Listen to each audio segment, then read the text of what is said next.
Do you know the difference between a winner and a loser in chess? The winner focuses on the way slash the goal, whereas the loser thinks only about the obstacle. This position is a perfect representation of that example. It is white to move, and you have to find the right move. Let's see how you will solve it. Will you focus on the goal, which is checkmating the king, or the obstacle, which is this queen? Now, as you can see, you as white, you can capture the queen with the rook or with the queen. Capturing the queen with the rook will lead to a stalemate. The king cannot move here and cannot move back. And you did not checkmate him, so this is not good. Taking with the queen, it is the exact same thing. The king cannot move and it is a stalemate.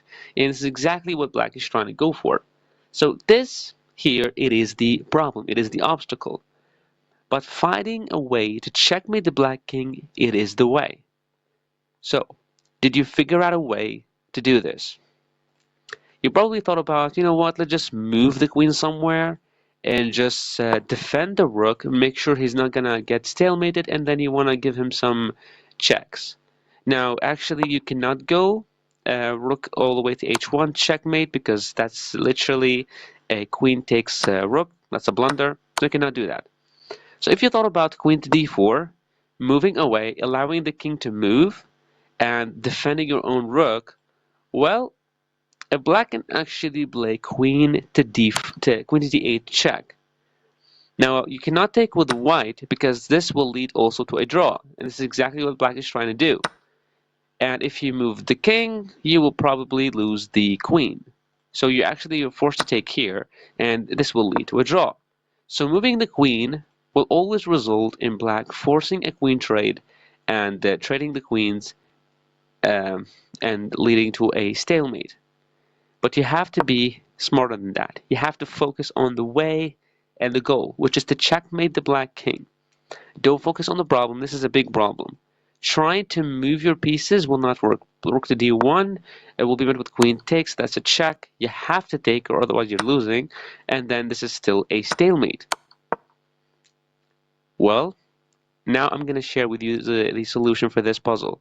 I hope you found it. I actually saw this as a screenshot on a Facebook page, and I was like, wow, I thought that I managed to solve it right away, but I actually didn't find a solution to it. I was like, what?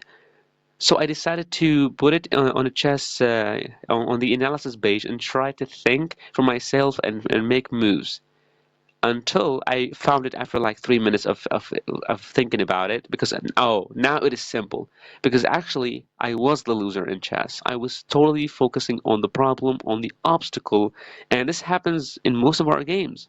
We focus on the problem, we focus on the not important thing, and we leave the most important thing there, and that's gonna probably lead us to a stalemate. And to us, it feels like losing the game because being up a queen and a rook and stalemating the king is completely embarrassing.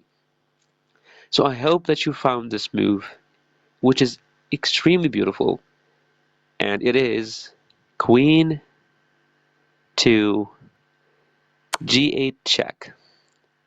Queen to g8 is one of the most beautiful moves ever, and I actually managed to find it, but only after I started to ignore the problem and only tried to focus on the way to checkmate the king. Now, black cannot take with the queen because that will lead to an immediate checkmate on h1 since the queen moved away from here and the king cannot move. So this is a beautiful checkmate. And if he takes with the king, well, now we will no longer be stalemated. You can take with the rook with a check. If he actually moved here, it will lead to a faster checkmate, which is playing like rook to a5, forcing the king to move somewhere back. Playing king takes g6. If he went here, it's checkmate. If he went here, you just have to play rook to e5. Stop the king from moving, okay? Because if you gave him a check, it's going to be a little bit longer. You will win this game taking this pawn, and you will win it, but you have to play efficient. So you have to play a rook to e5 first. The king is forced to go back, and it will lead to a checkmate on e8. And for example, after this check, and decided to go not here, probably there, it will be still met with some kind of a check. The king will probably move, you will win the pawns, and you will checkmate the black king. But the total, the theme of this puzzle is to try to focus on the way to checkmate the Black King and to win your games rather than focusing on the problem or the obstacle that is really, hindering your progress. This is a really beautiful puzzle. I'm pretty sure that you managed to find it because it's actually it is simple when you look at it without focusing on the queen because it totally seems like a trap. Like a rook takes queen, queen takes queen. It totally seems like a trap, and it's very easy to think outside the box there. But in most of our games, this is a complete representation of what happens in our games. We totally focus on the problem, on the unnecessary pawns or pieces, and then we capture them, and that's going to lead to us being losing or drawing the game, being up a lot of pieces. So this was the puzzle, and I hope you liked it, and I'll see you again with another video.